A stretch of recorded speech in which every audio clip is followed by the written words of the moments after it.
Well, I am back today, the 28th of February, and to talk about the Ukrainian war. It seems to me that Putin is going to lose. Uh, there are signs of desperation etched all over the Russian war effort. His um, basically introduction of Belarusian forces into the theater shows that he himself does not believe that Russian military capabilities are up to the task of defeating the Ukrainians. I would agree. The logistics of the Russian military invasion of the Ukraine have been horrendous.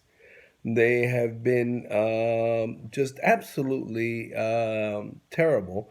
Russian tanks are running out of gas. They've been ambushed by drones sent bought from Turkey by the Ukrainian military.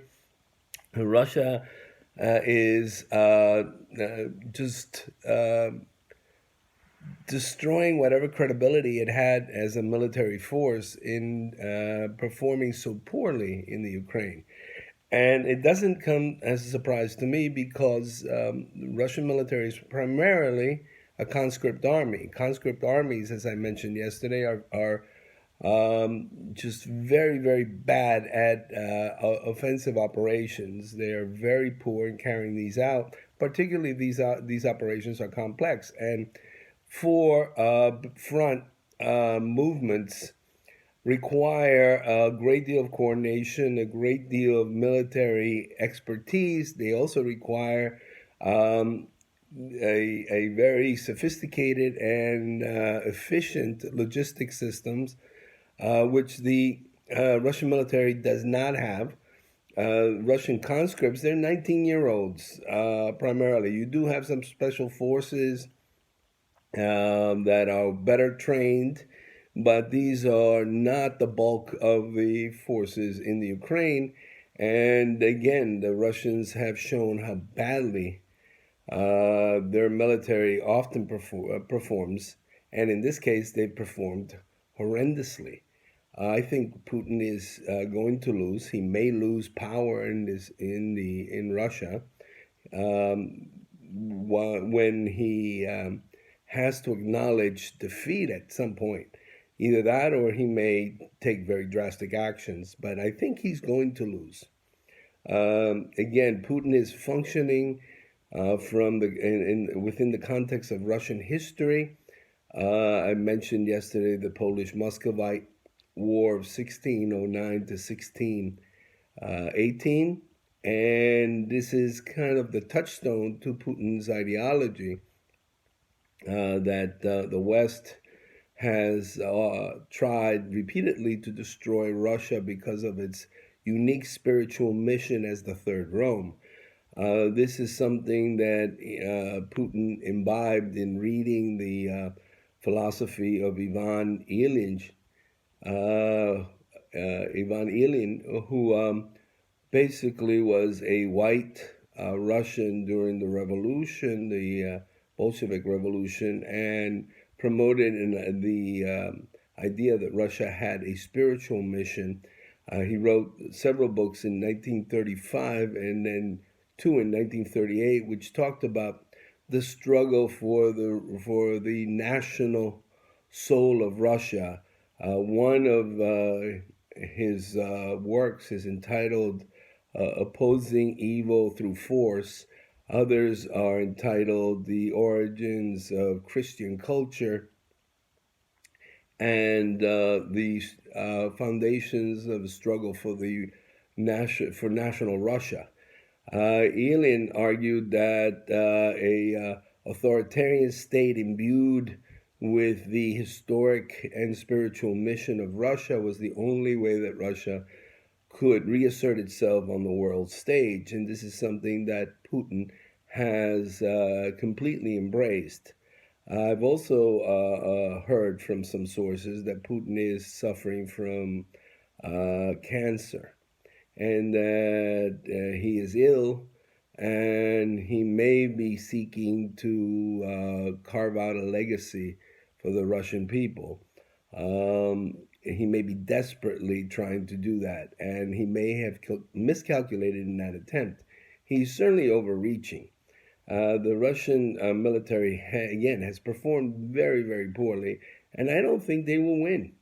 I think that the rush of military aircraft from the West has been significant. I think the resupply of Stingers and Javelins create a battlefield where, yes, the Ukrainian military, it may be a conscript military as well, but conscript militaries do much better in defensive operations.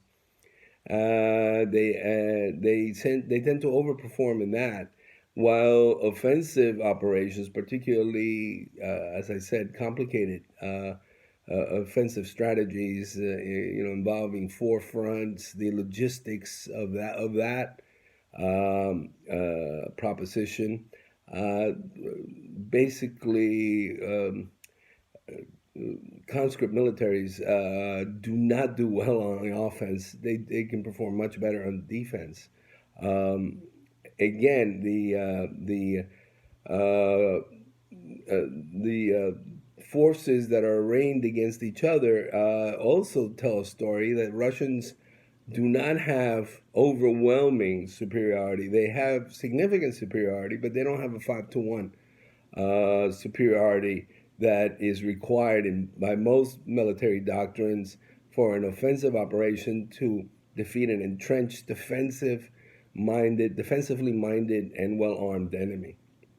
So that Russia, I think, it has bitten much more than it could chew. Maybe Putin believed his own propaganda that the Ukrainians were going to welcome him, but that has not been the case.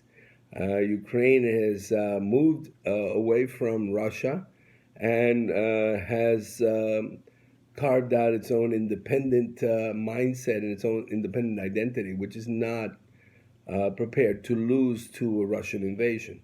So, in my estimation, if this is not resolved in a week or two, Putin may well lose power in Russia. There are thousands of people being taken by security forces because they are protesting the war.